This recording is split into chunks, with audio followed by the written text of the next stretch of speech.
Yo voy a la casa de Paola Acosta.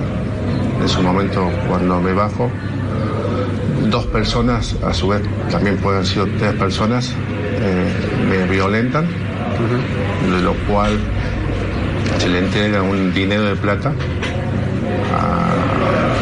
a esta persona al frente de Paola Acosta y al frente de M, de mi hija. Y eso hizo de que al momento de entregar la plata me llevan a mi casa y posterior, al día siguiente, voy a la comisaría sin saber lo sucedido que puede haber pasado esa noche o las noches siguientes, que es lo que se está investigando ahora. ¿Quién te lleva a tu casa? La misma gente, esta gente que me violentan y le dejo la plata. ¿Eso lo denunciaste el otro día? No lo denuncié el otro día porque esta misma gente tenían fotos de mi familia en ese momento y amenazado de que no dijera nada a la policía. Entonces no se hizo en ese momento. Y en el momento que yo estaba esperando declarar o tomar testimoniales, en la otra pieza técnicamente estaba la hermana, donde le habían llamado a ella en un secuestro, donde le pedían plata. ¿En ese momento en la comisaría tampoco tuviste la posibilidad de denunciar lo que te había pasado ese viernes? No. Ese miércoles. No se dio la oportunidad ni las condiciones. Fue bastante avasallante por el mismo gente de investigación entrando, agrediendo verbalmente. En un intento por reescribir su historia, Gonzalo Lizarralde, condenado a prisión perpetua por el femicidio de Paola Acosta, rompió el silencio desde la cárcel para defender su inocencia. Quédate hasta el final del video para que conozcas el relato cargado de contradicciones. ¿Se trata de una estrategia legal para reabrir el caso o simplemente de una maniobra mediática para ganar simpatía? El caso de Paola Acosta.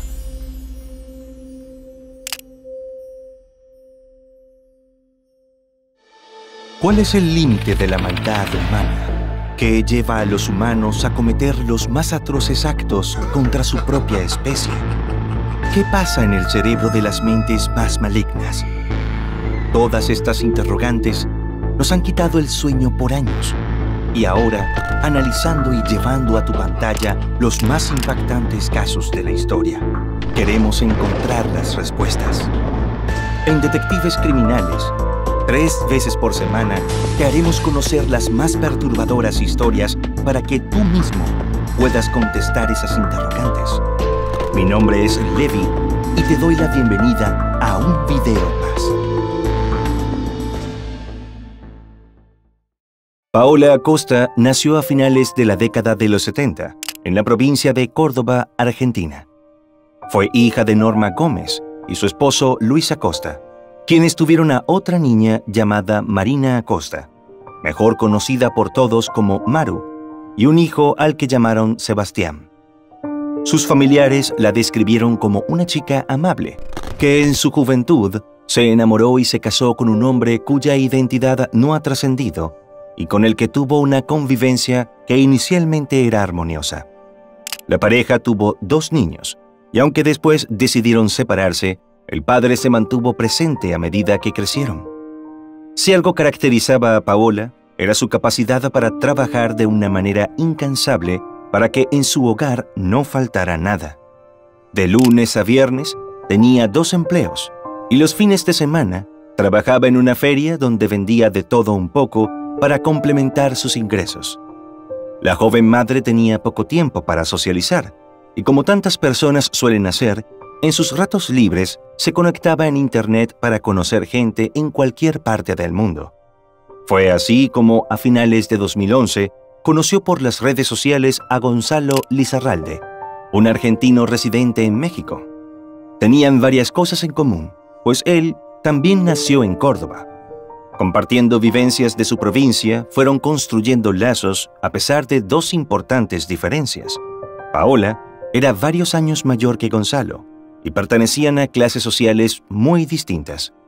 Los Acosta eran gente honesta y trabajadora a la que no había nada que reprocharle, mientras que los Lizarralde también tenían una imagen intachable, pero formaban parte de la gente adinerada de Córdoba, y querían para su hijo a alguien de su mismo entorno. Gonzalo trabajaba en los negocios de los cuales su familia era dueña, tales como una empresa encargada de la producción y distribución de pan. También eran propietarios de una fábrica de sándwiches, un producto que se vende preempacado y que se consume mucho en Argentina. Como la relación era a distancia, esas diferencias no eran tan importantes, pues se suponía que jamás saldría de la virtualidad al mundo real. Sin embargo, a principios del 2012, Gonzalo volvió a su Córdoba natal y no aguantaron las ganas de verse en persona tras varios meses de contacto constante. Se suponía que los dos estaban conscientes de que la relación sería casual, pues cada quien tenía su vida aparte. Tuvieron alrededor de 5 encuentros, esencialmente por atracción sexual, en el lapso de 2 meses, y no estaba en sus planes verse más. De hecho, Paola se fue de vacaciones a Brasil durante todo el mes de marzo de 2012, y al regresar a casa, se dispuso a retomar sus rutinas. Sin embargo, una serie de síntomas extraños la llevaron a hacerse unos análisis y supo que estaba embarazada. Ella no tenía dudas de que el padre era Gonzalo, pues no salía con nadie más, pero cuando lo contactó para comunicarle el embarazo, el hombre se mostró frío y muy molesto por la noticia. Incluso puso en duda la paternidad y le dijo que no pensaba asumir ningún tipo de responsabilidad porque eso no debió ocurrir, y ella, por ser mujer, debió tomar algún tipo de medida anticonceptiva. De allí en adelante cortó todo tipo de comunicación con ella. Lo que él nunca pensó fue que Paola no se rendiría. Ella era persistente y casi obsesiva cuando se le metía una idea en la cabeza, así que se dio a la tarea de lograr contactar con Gonzalo nuevamente. No se sabe cómo lo hizo, pero ella consiguió el número de teléfono de su trabajo y le reiteró que estaba embarazada de él y que necesitaba ayuda económica para que al bebé en camino no le faltara nada, ya que ella a duras penas llegaba a fin de mes, trabajando de lunes a lunes. Deseoso de quitarse de encima a la mujer y al bebé en camino, él llegó al extremo de decir que en su familia había enfermedades congénitas y que era mejor interrumpir la gestación, a lo cual ella se negó. Según los allegados a Paola, él ejerció violencia económica y psicológica. Además, le repetía que ella no encajaba en los estándares socioculturales de la mujer que él merecía. Aunque estaba frustrada por la respuesta, Paola no se rindió y entonces hizo algo totalmente inesperado. Encontró el número telefónico de la hermana de Gonzalo y le comentó del embarazo, de la relación virtual previa y de las 5 veces que tuvieron intimidad. Se presume que la hermana lo hizo entrar en razón, porque el hombre aceptó dialogar otra vez con Paola. Nuevamente, no hubo acuerdo porque él insistía en ponerle fin a la gestación, y ella se negó. A finales de 2012, Paola dio a luz a una bebé, a quien llamó Martina Acosta. De allí en adelante inició una batalla mayor por los derechos de su hija y se enfrentó a la resistencia de Gonzalo.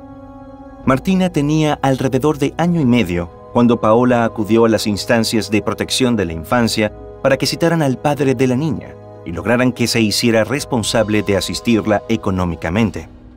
Los dos fueron citados a una audiencia en la asesoría de familia y con total claridad, Paola le dijo que no importaba si no quería a la niña ni participaba en su crianza, pero ella exigía que se responsabilizara de la manutención, porque era su deber legal. En vista de que el hombre no aceptaba que la niña era suya, le ordenaron hacerse una prueba de ADN, cuyo resultado llegó el 20 de agosto de 2014 y confirmó que Gonzalo era el padre biológico de Martina. Sobre esa base, acordaron que él le daría a Paola una cuota alimentaria mensual de 1.400 pesos argentinos, que para la época eran equivalentes a $160 aproximadamente. También debería contratar una cobertura médica privada para la niña. A partir de ese momento hubo 2 versiones de la historia. La primera, que beneficiaba al hombre, señalaba que el pago de la pensión alimentaria se haría a través de la abogada de Gonzalo, a cuya oficina debería ir Paola cada mes, comenzando el 12 de septiembre. Supuestamente, esa tarde la letrada le avisó que Paola no podría ir y le preguntó si él se lo podría llevar. Él y Paola acordaron verse el 17 de septiembre, Pero ella no respondía a los mensajes esa tarde, y a Gonzalo le llegó de sorpresa a su amigo Nicolás Martini. Cuando la mujer respondió, eran las 9 de la noche, tras lo cual Gonzalo salió de su casa a llevar el dinero y a ver a Martina por primera vez, ya que no la conocía. Una vez que estacionó frente al edificio, le avisó a Paola para que bajara con la niña. Hablaron 10 minutos y él se fue. Desde ese momento en adelante, los familiares de Paola perdieron el contacto con madre e hija. Cuando Gonzalo regresó a su casa, ya había llegado su novia oficial, que tenía 3 meses de embarazo, y lo estaba esperando junto a Nicolás para cenar. La segunda versión, suministrada por la familia de la joven madre a los medios, desmintió la supuesta mediación de una abogada. Según Maru, su hermana no faltó a ninguna cita el 12 porque no existía ninguna letrada. La única fecha acordada era la del 17, y la fijó Gonzalo. Maru dijo que tampoco fue Paola quien no respondió los mensajes del hombre durante todo ese día. Quien supuestamente incumplió todo fue Gonzalo, que había prometido ir en la tarde, pero estuvo dando excusas para no llegar temprano, y además le hizo un montón de preguntas extrañas a Paola, incluido si vivía sola y con quién dejaba a sus hijos más grandes. Cuando se acercaban las 10 de la noche fue cuando el hombre, por fin, le dijo a Paola que bajara con la niña. En su celular quedó registrado el mensaje que le envió diciendo que iba en camino y que llevaba la plata, un peluche para la bebé, a quien llamó cariñosamente la gorda, y algo más. La relación que ellos tenían era nula prácticamente. El papá de Martina no la había reconocido hasta hace menos de un mes, a fines de agosto, y por eso esta era la primera cuota que él le pagaba. Comenzaron a hablarse para poder coordinar las visitas que nunca había hecho, y esta era supuestamente una visita que iba a ser a la tarde, y después por una excusa u otra terminó siendo a la hora que fue, y desde ahí no sabemos más nada de Paola ni de Martina. Preocupados por la inexplicable ausencia, sus familiares se dirigieron a la policía para realizar la denuncia de su desaparición. Pero como ha ocurrido en otras tantas historias que hemos presentado en nuestro canal, los funcionarios que los atendieron les dijeron que seguramente Paola se fue por su voluntad y que no había nada que indicara que ella y la niña estaban en peligro. Ante esa respuesta, pidieron ayuda en la fiscalía, pero tampoco encontraron quien se interesara en buscar a madre e hija. Consiguieron apoyo de los medios para difundir el caso y señalar que sí consideraban que la desaparición era demasiado extraña, porque Paola jamás dejaría abandonados a sus hijos mayores, que ya estaban en la adolescencia y tenían una relación excelente con su mamá y con su hermana pequeña. Además, la forma en la que Paola salió de su casa no era la de alguien que quería irse y dejar todo atrás. Norma relató que todo era demasiado extraño, porque parecía que su hija hubiese salido a las corridas o tal vez obligada. La familia ya no sabía a quién más acudir, y en esa angustia transcurrieron 3 días, hasta que el 21 de septiembre, una trabajadora de una panadería que estaba limpiando la calzada del local miró hacia la alcantarilla al lado del negocio y vio el cuerpo de una mujer. Corrió hacia el local gritando y de inmediato llamaron a la policía. Mientras las autoridades llegaban, algunas personas se acercaron y alguien oyó un sonido que parecía el de un gatito, y cuando miraron con más atención, lograron ver que en la alcantarilla también había una niña muy pequeña. Al presentarse en el sitio, un oficial de policía intentó ingresar a la alcantarilla para recuperar a la niña, pero era muy estrecha. Un vendedor ambulante, de contextura muy delgada, se acercó y le preguntó si le permitía ayudar a la bebé. Según su relato, apenas pudo entrar, vio que el cuerpo de la mujer estaba boca arriba y tenía un corte en la garganta. La bebé estaba sobre el pecho de la madre como dormida, pero apenas el hombre quiso acercarse para ayudarla, ella lo miró con ojos que reflejaban tanta tristeza y miedo que él no se atrevió a tocarla. Le habló para decirle que la sacaría de ahí y que todo estaría bien. Apenas la agarró, la bebé se puso a llorar inconsolablemente. Estaba muy fría, mojada de aguas residuales y tenía heridas cortantes en el cuello y en el pecho. El oficial de policía la envolvió en un abrigo y la llevó enseguida al hospital. Todavía en mi mente tengo la mirada de la nena cuando me vio, esa carita, esos ojos, que me miró asustada, así. De eso no me lo borro más. Y bueno, y después el cuerpo de la madre. algo muy... Ojalá que nunca más pueda pasar eso. Martina fue internada en la unidad de terapia intensiva del Hospital de Niños de Córdoba durante varias semanas. Ingresó con hipotermia, deshidratación severa, un aplastamiento en una de sus piernas, y lo que más preocupaba a los médicos era que presentaba distintos cortes en la base del cuello y en el tórax, que estuvieron sumergidos en aguas residuales y había que atacar cualquier posibilidad de infección. Le prescribieron un tratamiento especial de protección renal y antibióticos, pues también estaban seguros de que, sin querer, la niña había ingerido aguas contaminadas. Ese mismo 21 de septiembre, la fiscalía le avisó a Maru que Martina había sido encontrada y que estaba en el hospital, pero no le dijeron nada de Paola. Del terrible desenlace de su hermana se enteró viendo las noticias. Poco después, les informaron también los resultados de la autopsia que se le realizó al cuerpo sin vida de Paola. Se estableció que la mujer fue atacada 5 veces con un arma cortopunzante en distintas partes del cuerpo. Perdió tanta sangre por cada una de esas heridas que su corazón se detuvo. El funeral de Paola se realizó el 23 de septiembre del 2014. Mientras tanto, la investigación del crimen comenzó a avanzar. Uno de los primeros hallazgos fue la conexión entre Gonzalo y la escena del hallazgo de madre e hija. La panadería frente al lugar donde se encontró el cuerpo era abastecida por la empresa de la familia de Gonzalo, y él era quien entregaba los suministros diariamente. Además, una revisión de las comunicaciones telefónicas confirmó que Gonzalo, quien ya era el principal sospechoso desde el inicio, había sido la última persona en ver a Paola con vida. Cuando declaró por primera vez ante la justicia, 2 semanas después de los hechos, mantuvo su versión. Afirmó que únicamente había entregado el dinero de la manutención de su hija y se había marchado. Su abogado aseguró a los medios que Gonzalo había sido retenido contra su voluntad después de dejar la casa de Paola, lo que lo imposibilitaba para cometer el crimen. Sin embargo, una inspección exhaustiva a la camioneta de Gonzalo complicó su defensa. En el análisis de las superficies de los asientos se encontraron restos de sangre en la parte trasera del vehículo. De las 21 manchas identificadas, 14 eran de origen humano y correspondían al grupo sanguíneo de Paola. Con estas pruebas contundentes, Gonzalo fue arrestado a principios de octubre de 2014, acusado de homicidio y tentativa de homicidio triplemente calificado, por el vínculo, la alevosía y la violencia de género en perjuicio de Paola y Martina. Por orden de un juez, quedó en prisión preventiva.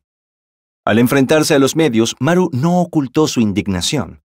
Denunció públicamente la negligencia de las autoridades y señaló directamente al fiscal Miguel Ollanarte, quien había tomado la denuncia por la desaparición de su hermana y su sobrina, pero no le dio importancia, a juicio de Maru, quien lo responsabilizó por el trágico desenlace. Afirmó que si hubieran actuado con rapidez y seriedad desde el principio, su hermana aún estaría viva. Aunque Miguel ya había sido apartado del caso, Maru exigió su renuncia inmediata como un acto de justicia. Un año después del hallazgo de Paola y Martina en la alcantarilla, el 23 de septiembre de 2015, comenzó el juicio contra Gonzalo en Tribunales 2. El proceso contó con la participación de jurados populares, además de los jueces oficiales. Según los encargados de la seguridad en los tribunales, la sala estaba completamente llena, lo que llevó a las autoridades a negar el acceso a agrupaciones feministas, familiares y amigos de Paola. Ante esta situación, decenas de personas se congregaron afuera del edificio, exigiendo justicia por su muerte y la agresión sufrida por su hija. En el segundo día del juicio, nuevos testigos subieron al estrado. Uno de ellos, un empleado de la empresa familiar de Gonzalo, declaró que la camioneta que utilizaban para el trabajo había sido lavada antes de lo habitual, específicamente un día después de la desaparición de Paola y Martina. Además, el testigo relató que durante el recorrido habitual de entregas ese día, se detuvieron en la panadería Antonella, ubicada cerca de donde fueron encontradas, días después, la madre fallecida y la niña, en un estado de salud delicado. Al estacionarse en la esquina, Gonzalo hizo un comentario señalando que había un mal olor en la zona. El día jueves yo había notado que él se bajó para asomarse en el alcantarilla. Comentó acerca del olor que salía de la alcantarilla. ¿Qué dijo textualmente? Textualmente dijo que siempre había olor a bosta en esa alcantarilla. Sin embargo, uno de los testimonios más contundentes del juicio fue el de Nicolás, el mejor amigo, quien confesó que Gonzalo le había pedido mentir sobre su paradero la noche del 17 de septiembre de 2014, en caso de que la policía lo interrogara. También resultó clave el testimonio de la doctora Lidia Moresti, especialista en genética y responsable del análisis de ADN de las muestras recolectadas en la parte trasera de la camioneta que el hombre conducía la última vez que vio a Paola. La experta confirmó la precisión de las pruebas, asegurando que los resultados no presentaban ningún tipo de alteración. Los siguientes en testificar fueron un perito y un sargento encargados de inspeccionar y revisar la camioneta tras ser confiscada. Ambos describieron que en el interior del vehículo encontraron cadenas, cartones, sogas y preservativos. Además, señalaron que la camioneta había sido limpiada recientemente, dejando un estado de pulcritud que, a pesar de todo, no impidió que extrajeran las 21 muestras analizadas posteriormente por Lidia, la especialista en genética. El 28 de septiembre tuvo lugar la audiencia en la que Gonzalo finalmente declaró sobre los hechos ocurridos un año antes. Sin embargo, su intervención fue breve y evasiva. Se limitó a narrar cómo conoció a Paola y a hablar sobre el acuerdo que ambos tenían respecto a la pensión alimentaria para su hija. Cuando se le preguntó sobre la limpieza inusual de su camioneta, afirmó que solía lavarla regularmente debido a su uso constante para las entregas del negocio. Para Maru, la declaración de Gonzalo fue irrelevante, ya que no aportó nada nuevo al caso ni explicó lo ocurrido la noche en que Paola y Martina desaparecieron. Tampoco respondió de manera concreta a las preguntas que le realizaron, replicando la misma estrategia evasiva que había adoptado desde el inicio, evitando que sus palabras lo incriminaran. Días después, otro empleado de Gonzalo brindó su testimonio. Declaró que fue despedido luego de contar a las autoridades que la camioneta había sido lavada 2 veces en una misma semana, algo fuera de lo común. También relató que Gonzalo le ordenó limpiar unas manchas rojas de los asientos del vehículo. A pesar de las numerosas pruebas en su contra, el hombre jamás confesó ser el autor del brutal ataque contra Paola y Martina. La defensa de Gonzalo durante todo el juicio intentó minimizar el caso y argumentó que no debía considerarse un acto de violencia de género. Según su interpretación de la ley, solo las mujeres vulnerables y sumisas podían ser catalogadas como víctimas de este tipo de violencia, características que, según ellos, no se ajustaban a Paola. Para sustentar esta postura, la defensa recurrió a los testimonios de personas cercanas a la víctima, quienes la describieron como una mujer de carácter fuerte, incapaz de tolerar abusos por parte de su pareja o de cualquier hombre. El 7 de octubre de 2015 se llevó a cabo la última sesión del juicio, iniciando a las 10 de la mañana con los alegatos del fiscal, quien solicitó que se dictara prisión perpetua para Gonzalo, destacando la crueldad y la premeditación del crimen. E imponerle para su tratamiento penitenciario la pena de prisión perpetua. Según el fiscal, Gonzalo había planeado minuciosamente el ataque, asegurándose de que Paola estuviera sola con sus hijos antes de encontrarse con ella. Subrayó que el pedido para que Paola bajara con Martina, bajo el pretexto de querer conocer a su hija y entregarle un regalo, tenía el único propósito de perpetrar la agresión. El fiscal enfatizó que el caso era un claro ejemplo de alevosía, una figura imposible de ignorar. Argumentó que las pruebas del desequilibrio de fuerzas entre Gonzalo y las víctimas, sumadas a la evidente premeditación, eran irrefutables. Para respaldar su postura, mencionó la notable diferencia de altura y peso entre el imputado y las víctimas, así como el modo en que el crimen fue cuidadosamente planificado. La fiscalía reforzó este argumento al señalar que Gonzalo había negado su responsabilidad como padre desde el embarazo de Paola y durante más de un año después del nacimiento de Martina. Según el fiscal, esta ausencia privó a ambas de la oportunidad de tener una vida más digna, la cual hubiera sido posible si él hubiera asumido sus responsabilidades desde un principio. Por su parte, el abogado defensor de Gonzalo centró sus alegatos en criticar las omisiones del proceso judicial. En lugar de presentar pruebas que reforzaran la supuesta inocencia de su cliente, cuestionó que no se hubiera leído una denuncia de rapto que, según él, podría haber demostrado que Gonzalo también era víctima en los hechos. Sin embargo, esta línea de defensa resultó débil frente al cúmulo de pruebas que apuntaban a la culpabilidad del imputado. Después de 8 intensas horas de alegatos y una exhaustiva deliberación, el jurado popular de la Cámara 11 del crimen llegó a un veredicto unánime. Gonzalo Lizarralde fue declarado culpable del homicidio de Paola Acosta y del intento de asesinato de su hija Martina. La sentencia dictada fue prisión perpetua con los agravantes de alevosía y vínculo. A pesar de la contundencia del fallo, el tribunal omitió incluir el agravante de violencia de género, una decisión que causó indignación entre los familiares de Paola y los colectivos que siguieron de cerca el caso. Este punto contradijo tanto los cargos iniciales bajo los cuales Gonzalo fue detenido como las solicitudes expresas de los fiscales, quienes argumentaron que el crimen estaba claramente enmarcado en un contexto de violencia de género. La exclusión de este agravante dejó un sabor amargo para quienes esperaban que la sentencia reconociera no solo la gravedad del crimen, sino también su trasfondo sistémico, como un acto más de la violencia estructural que enfrentan las mujeres. El tribunal argumentó que la exclusión de la figura de femicidio en la sentencia no alteraba en absoluto la pena impuesta. Sin embargo, esta declaración no logró disipar las críticas, especialmente de los familiares de Paola y colectivos feministas que acompañaron el juicio. Tras conocerse la condena, el abogado defensor de Gonzalo expresó su inconformidad ante la prensa. Afirmó que las pruebas presentadas durante el juicio no eran suficientes para vincular de manera definitiva a su cliente con los crímenes. Además, intentó minimizar la relación entre Gonzalo y Paola, calificándola como algo breve y sin importancia, limitada a unos cuantos encuentros esporádicos entre 2011 y 2012. Según el letrado, esto justificaba la negativa de Gonzalo a asumir responsabilidades durante el embarazo, argumentando que no tenía obligación legal hasta confirmar su paternidad. Por su parte, Maru también dio declaraciones a los medios. Admitió que, aunque el fallo no representaba el resultado ideal que la familia esperaba, estaban satisfechos con la condena perpetua que recibió Gonzalo.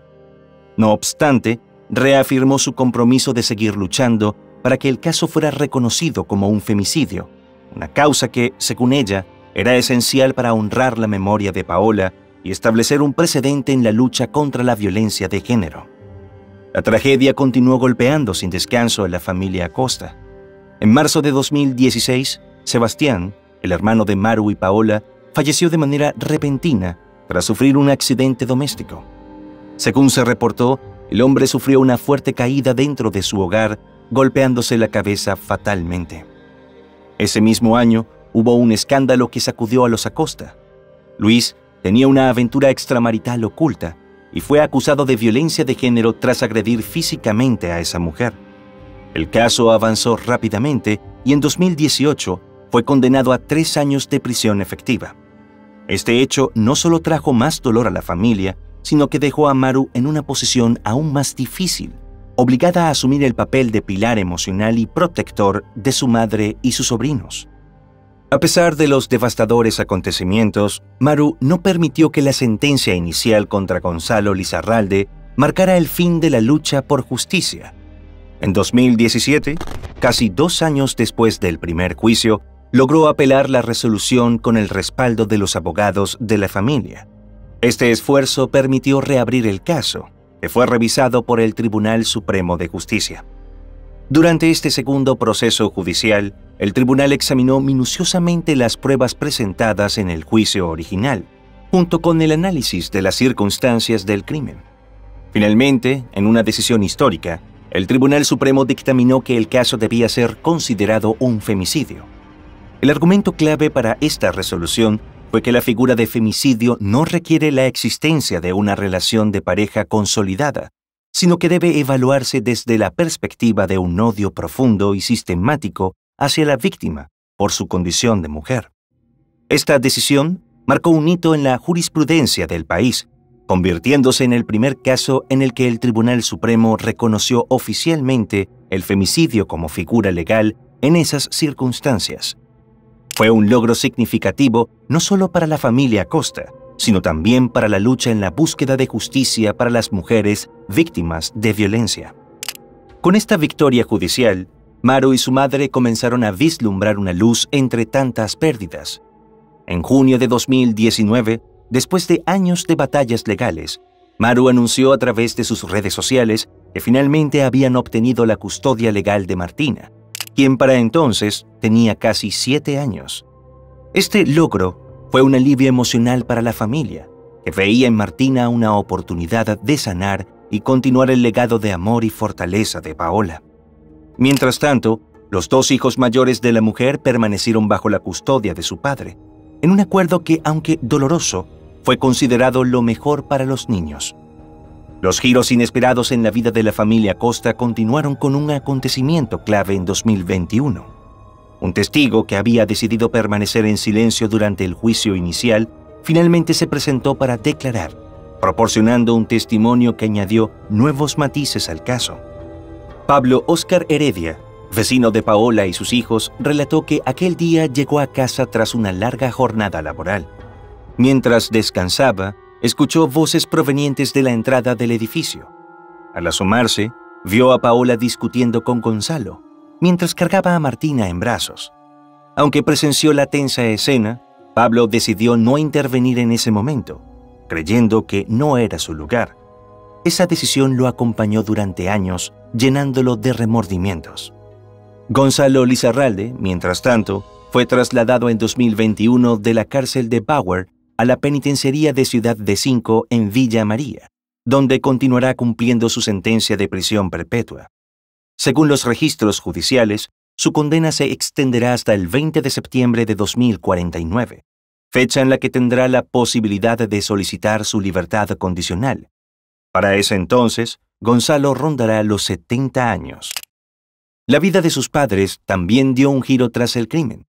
Cerraron su negocio familiar y abandonaron la provincia de Córdoba, buscando alejarse del juicio social.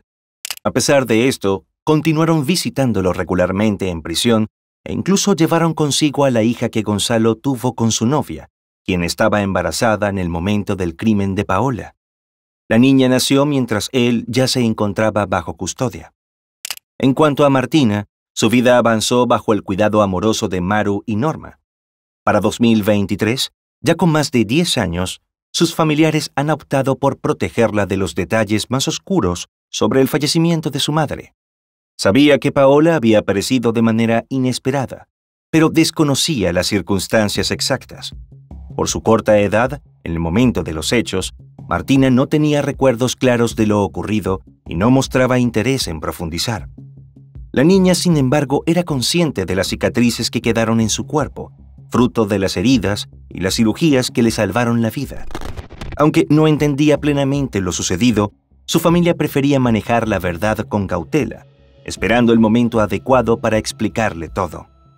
Maru y Norma trabajaban incansablemente para que Martina creciera con una conexión emocional sólida hacia su madre. Le mostraban videos de cuando era bebé, momentos en los que Paola la cuidaba y jugaba con ella. Siempre le recordaban el profundo amor que su madre sentía por ella y la mantenían presente en las conversaciones familiares, asegurándole que, aunque no estuviera físicamente, su madre seguía siendo una parte fundamental de su vida. A pesar del inmenso dolor que dejó la tragedia, Maru encontró en Martina una razón para seguir adelante. Aunque la pérdida de su hermana alteró profundamente su vida, asumió el rol de madre para su sobrina con amor y dedicación. Martina no solo se convirtió en su compañera de vida, sino también en su mayor fuente de fortaleza y esperanza para el futuro. Con el tiempo, aunque las heridas emocionales de la familia Acosta seguían abiertas, el amor y el esfuerzo por salir adelante prevalecieron. La memoria de Paola permanece viva, y Martina, a través del cuidado de su tía y su abuela, crece rodeada de amor, recordando siempre el vínculo con su madre. A 10 años de la condena unánime que lo sentenció a prisión perpetua, Gonzalo Lizarralde inició una nueva estrategia legal desde la cárcel de Villa María, donde cumple su condena. Contrató a un nuevo equipo de abogados que presentaron una solicitud de revisión de la causa, fundamentada en supuestas pruebas científicas que contarían con el respaldo de nuevos peritos. En el marco de esta estrategia, Gonzalo rompió el silencio y compartió su versión de los hechos a uno de los principales noticieros de Córdoba. Allí, cara a cara con su entrevistador, alegó que el miércoles 17 de septiembre, cuando se encontró con Paola, fue víctima de un ataque por parte de 3 hombres que, según dijo, lo asaltaron, le robaron dinero y lo llevaron amenazado hasta su casa. Aseguró también que a Paola le quitaron la vida el sábado, momento en el que él ya se encontraba detenido, un detalle que nunca denunció en los años transcurridos desde su arresto. Yo voy a la casa de Paola Acosta. En su momento, cuando me bajo, 2 personas, a su vez también pueden haber sido 3 personas, me violentan, de lo cual se le entrega un dinero de plata a esta persona al frente de Paola Acosta y al frente de M, de mi hija. Y eso hizo de que al momento de entregar la plata me llevan a mi casa y posterior, al día siguiente, voy a la comisaría sin saber lo sucedido que puede haber pasado esa noche o las noches siguientes, que es lo que se está investigando ahora. ¿Quién te lleva a tu casa? La misma gente, esta gente que me violentan y le dejo la plata. ¿Eso lo denunciaste el otro día? No lo denuncié el otro día porque esta misma gente tenían fotos de mi familia en ese momento y amenazado de que no dijera nada a la policía. Entonces no se hizo en ese momento. Y en el momento que yo estaba esperando declarar o tomar testimoniales, en la otra pieza técnicamente estaba la hermana, donde le habían llamado a ella en un secuestro, donde le pedían plata. ¿En ese momento en la comisaría tampoco tuviste la posibilidad de denunciar lo que te había pasado ese viernes? No. Ese miércoles. No se dio la oportunidad ni las condiciones. Fue bastante avasallante por el mismo gente de investigación entrando, agrediendo verbalmente. El hombre no solo negó las acusaciones que pesan en su contra, sino que también cuestionó la credibilidad de los testigos que declararon en su contra durante el juicio. Rechazó la acusación de haber lavado su camioneta para eliminar rastros de sangre y culpó de supuestas fallas en el proceso judicial a sus abogados de entonces, la Cámara y la Fiscalía. Según fuentes de la Fiscalía, esta nueva maniobra judicial parece buscar no solo sembrar dudas sobre el veredicto inicial, sino también reescribir los acontecimientos que lo llevaron a la condena. A pesar de su intento de cambiar la narrativa, para las familias involucradas y los tribunales, los hechos probados siguen siendo contundentes. Sin embargo, con este pedido de revisión el caso se encuentra nuevamente bajo escrutinio, dejando abierta la posibilidad de un nuevo capítulo en esta trágica historia. Tras la emisión de la entrevista, la agrupación Ni Una Menos Córdoba expresó su rechazo hacia el canal televisivo, denunciando lo que consideraron una decisión irresponsable y revictimizante. Según la organización, la transmisión en horario estelar de un espacio que permitió al femicida intentar limpiar su imagen y proclamar su inocencia, a pesar de estar condenado a cadena perpetua, representó un acto de violencia mediática. En su comunicado, señalaron que esta acción no solo reabrió heridas para la familia de Paola, sino que también expuso públicamente a su hija menor de edad, vulnerando su privacidad. Desde la agrupación subrayaron que los medios de comunicación tienen una responsabilidad ética y profesional de contribuir a la erradicación de la violencia de género, en lugar de perpetuarla al brindar plataformas a quienes han sido hallados culpables de estos crímenes. Para ellos, este caso fue un claro ejemplo de cómo los medios, lejos de reparar, pueden agravar el daño a las víctimas y sus familias. Según analistas, todo apunta a que este recurso tiene pocas posibilidades de prosperar. Por ello, no se abordarán en detalle los aspectos del expediente, ya que reavivar el caso significaría exponer nuevamente a la familia Acosta a un dolor innecesario. No obstante, resulta relevante analizar los actores involucrados en esta nueva trama, que parece más cercana a un espectáculo político que a una revisión criminalística seria. La nueva defensa de Gonzalo presentó una teoría tan inverosímil como extravagante. Según ellos, a Paola no le quitó la vida a su cliente, sino un supuesto grupo comando secreto, compuesto por policías y ladrones. Este grupo habría retenido contra su voluntad a Paola y a su hija con la intención de obtener una recompensa. Al no lograr el pago, eliminaron a Paola y pusieron su cuerpo en un lugar estratégico para incriminar a Gonzalo y manipular las pruebas. Según esta narrativa, el grupo habría inyectado ADN en el vehículo del hombre como evidencia falsa, violando la cadena de custodia del automóvil que estaba bajo resguardo de la policía judicial. Desde que Gonzalo dio la entrevista y sus nuevos letrados revelaron su estrategia, han llovido las críticas por lo insólito del planteamiento, que parece un intento de confundir y que es considerado un irrespeto al dolor de la familia Acosta, que continúa luchando por preservar la memoria de Paola y darle la mejor vida posible a Martina. ¿Qué te ha parecido este polémico caso que te presentamos hoy? ¿Crees que Gonzalo recibió la condena que merecía? Queremos saber qué piensas. Déjanos tu opinión en los comentarios. Y bueno, hasta aquí un caso más. No te olvides antes de irte de dejar tu me gusta y suscribirte si este contenido te ha parecido interesante. Hasta otro episodio más de Detectives Criminales.